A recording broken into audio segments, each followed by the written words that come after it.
Hi everybody, Pai-Chan here, and on today's video, we're going to be talking about a really cute but sadly kind of short movie called Garden of Words, or I'm not sure what the Japanese title is.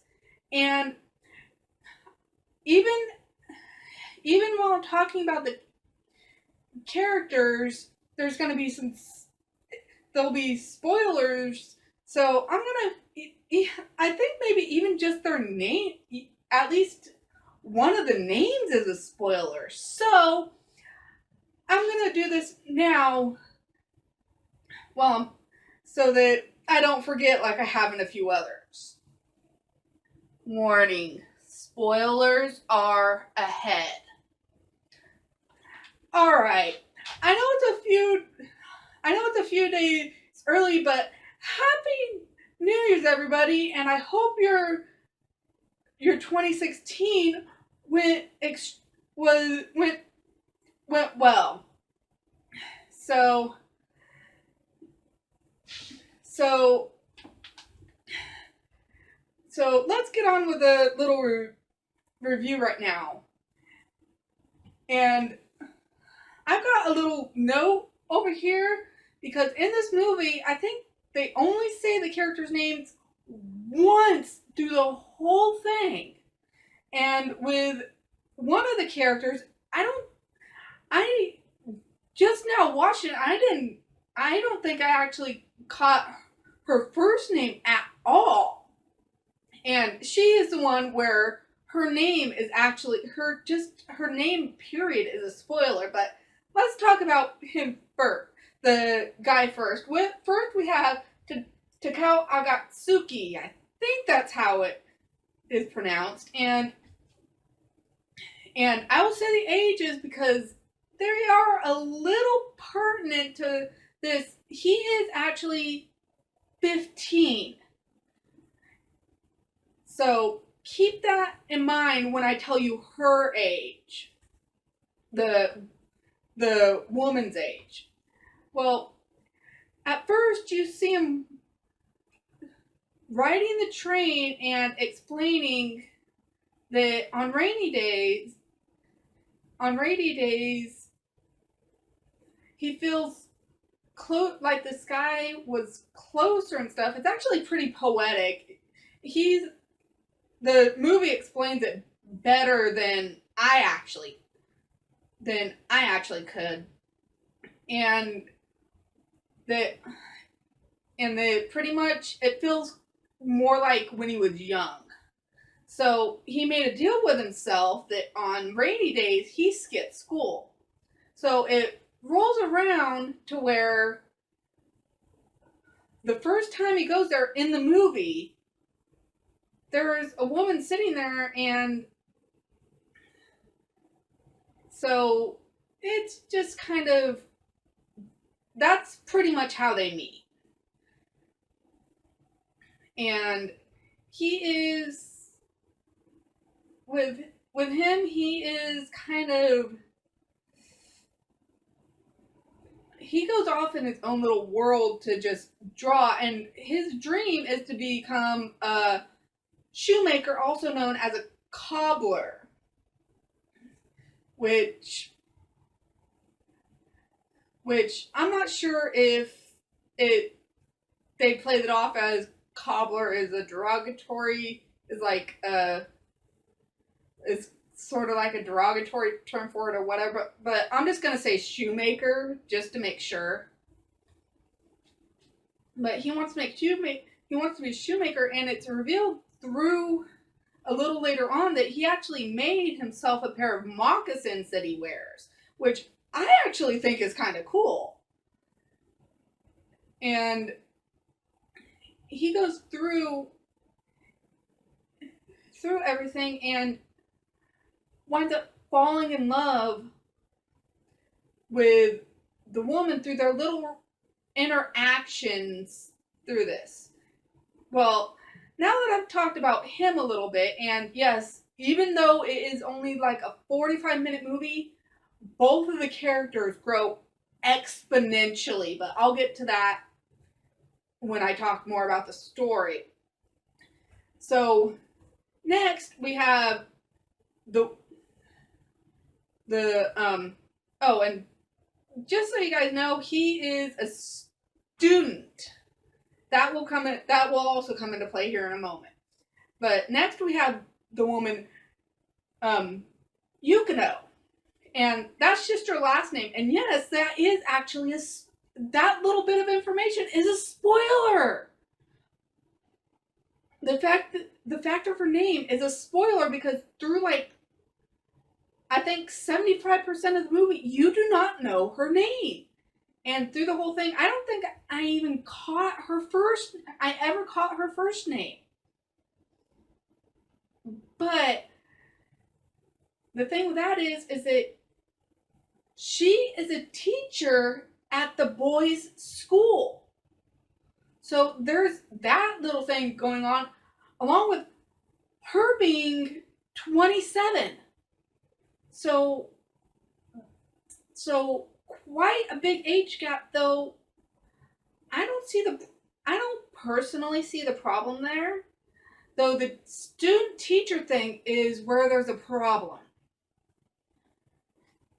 And so there's that, but in the beginning, the only thing she can really taste because she had something really bad happen to her. But the only thing that she can really taste is beer and chocolate. So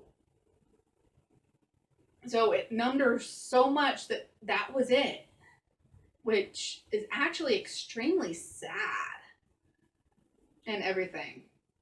So, but that it goes through, and through her interactions with him, she winds up deciding to quit her job and move back home. Though I'm not sure. I know quitting her job was him, but I'm not sure if moving back home was because of him.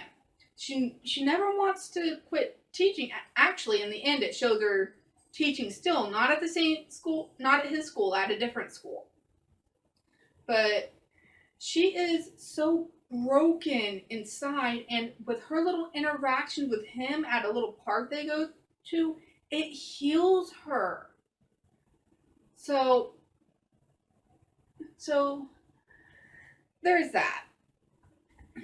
And then, so the music at the end of the show, and there's only one song, is gorgeous, and with reading the lyrics of it, goes along with it very well. And so I very much enjoyed the song that went with the movie. And sadly, there's only one, but then there was the sound of the rain through all of it, which played a pretty big part of the show. And the art style, oh my goodness. I'll put up a picture here of one of the backgrounds, which is one of my favorites. But it is gorgeous, and the way they meshed the two together, it worked out extremely well. Now, the story, it is extremely relatable. The characters, the way that they interact with each other, and the way you see them growing, it happens over a few months, but it actually tells you the interval so that you can keep in mind how much time has passed. So it's not just leaving you to guess and thinking, what, this much development happened over that short a time. If you think it's just been happening over like a day or two. No, you see her grow, and it is a slow. Well, you see them both grow, but it is a slow growth and takes many months. I think I counted.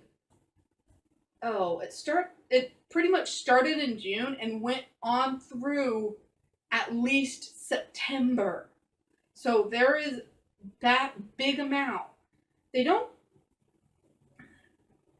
Yes, they grow a lot, but it's realistic.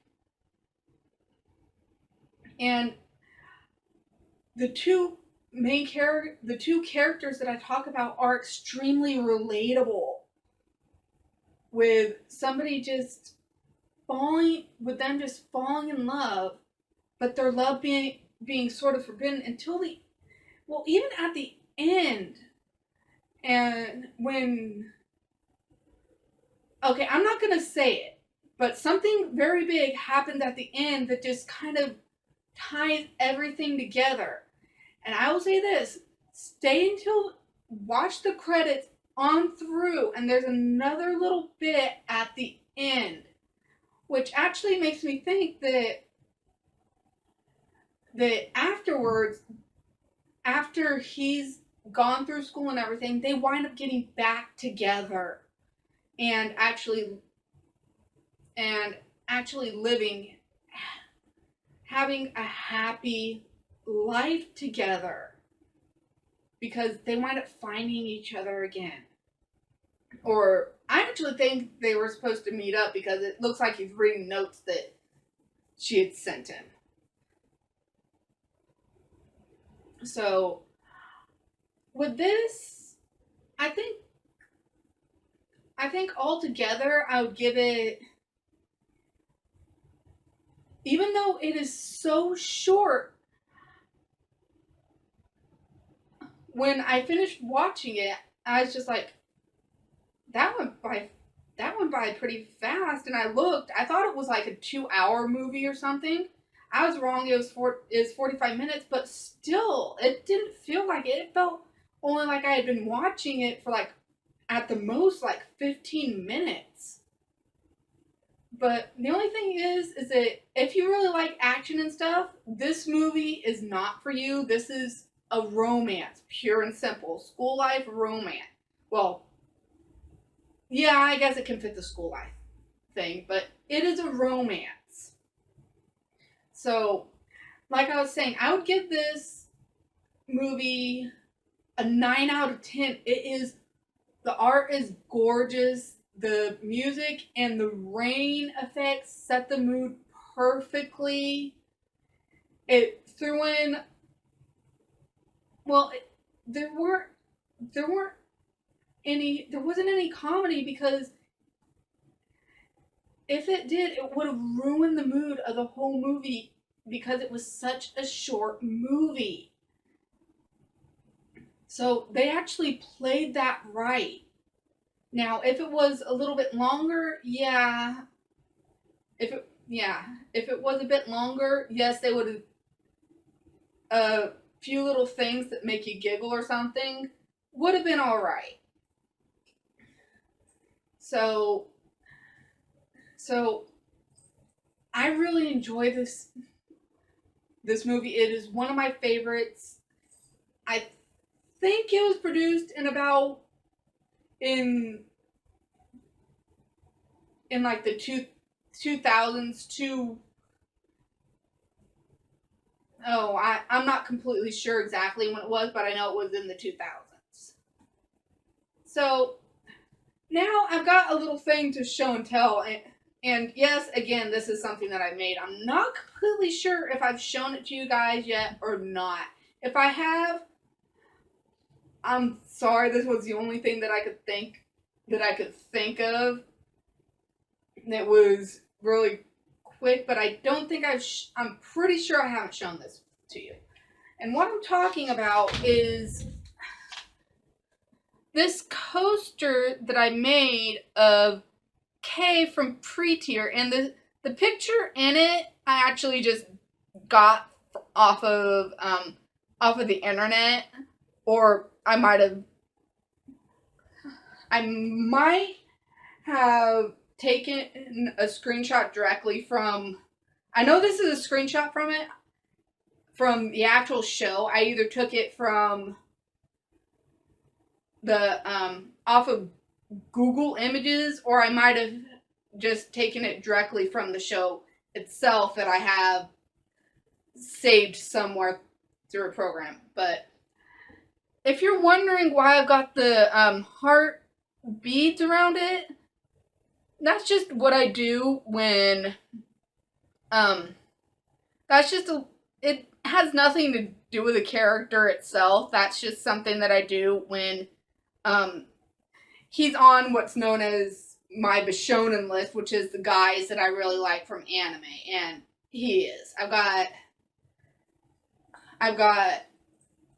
Well, I actually have one of Karama from Yu Yu Hakusho, but he has ribbon roses around instead of the heart pony beads, only because it suited the character better. Well, thank you. Thanks for watching my video, everyone, and my DeviantArt and Twitter account will be down in the description if you want to check it out. And I know that I've been procrastinating on putting more art up on my DeviantArt account. I'm sorry about that. There's just been a lot going on with Christmas and other things. So I'll get around to that here pretty soon. But thanks for watching. See ya, everybody.